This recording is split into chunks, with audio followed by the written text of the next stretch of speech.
मैं जल्दी से उठकर जाने लगी तो अब्बू ने मुझे रोका और बोले, मैं ऐसे ही तो नहीं कहता था कि तुम अब जवान हो गई हो। अब्बू ने बहुत प्यार से मुझे उठाया, बेड पर ले जाकर ऊपर कंबल डाल दिया और खुद भी मेरे साथ लेट गए। मुझे बहुत शर्म आ रही थी, सोच रही थी अब क्या करूं, लेकिन तब तक अब्बू अपना काम शुरू कर चुके थे। मैंने बार बार कहा, अब्बू मैं आपकी बेटी हूं, मीर तो करते हैं और उनका दुकान भी बहुत चलता है, इसीलिए हमारे घर में हर चीज होती है। मेरा घर गांव में है, गांव के हर लड़के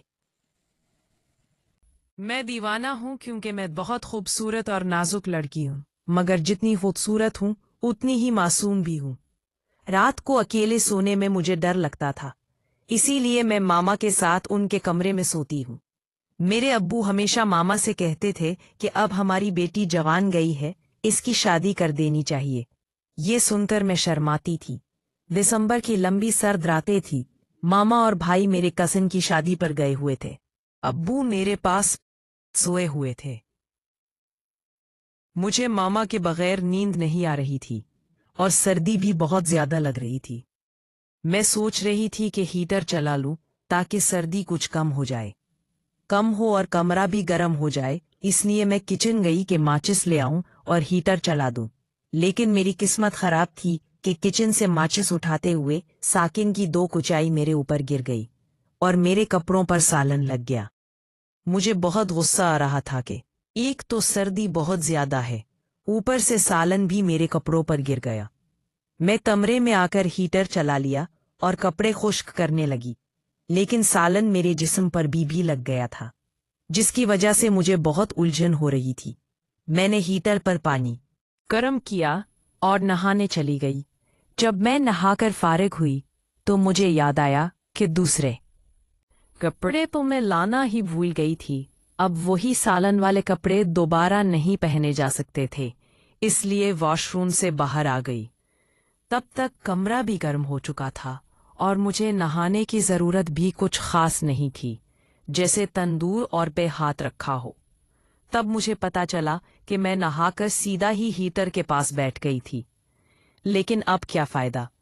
मैं जल्दी से उठकर जाने लगी तो अब्बू ने मुझे रोक लिया और बोले, ऐसे ही तो नहीं कहता था कि तुम अब जवान हो गई हो। अब्बू ने बड़े प्यार से मुझे उठाया, बेड पर लिटा दिया, कंबल भी मेरे ऊपर डाल दिया और खुद भी मेरे साथ ही लेट गए।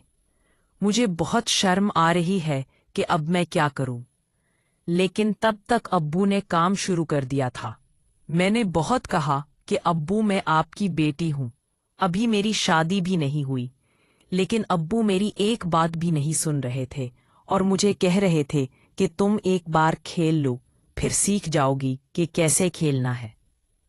मैं भी अब्बू के साथ खेलना शुरू हो गई थी और पूरे दिल से अब्बू का साथ देने लगी। अब्बू ने जोर से झटका दिया तो खून निकलने लगा। अब्बू बहुत तेजी से खेल रहे थे क्योंकि वो पुराने खिलाड़ी थे, लेकिन मैंने कभी ऐसा खेल नहीं खेला था, इसलिए मैं बहुत ज्यादा थक गई थी। जब अब्बू खेलकर थक गए और जब मुझे सुकून मिला, तब तक मैं भी 2-3 बार सुकून हासिल कर चुका था। लेकिन मुझे पता नहीं था कि मेरा भाई घर आ गया था और मुझे और अब्बू को घर का काम करते हुए देख रहा था। अब अब्बू भी थक कर सो गए और मैं भी। अगले दिन भाई मेरे पास आया और कहा कि आओ मैं तुम्हें बाहर घुमाकर लाता हूँ। मैं रात को अब्बू की वजह से बहुत थक गई थी, इसलिए मैंने इनकार कर दिया और अब्बू और भाई के लिए नाश्ता बनाने लग गई। नाश्ता करके अब्बू दुकान पर चले गए तो भाई ने मुझे कहा कि अलमारी से मेरे कपड़े निकालकर सट्रीले से कर दो। मैं भाई के कपड़े निकालने के लिए जब मैं अलमारी के पास झुका तो भाई ने अपना हाथ मेरे कंधे पर रख दिया। मैंने कहा, भाई ये क्या कर रहे हो? तो भाई ने कहा कि मैं रात को घर आया था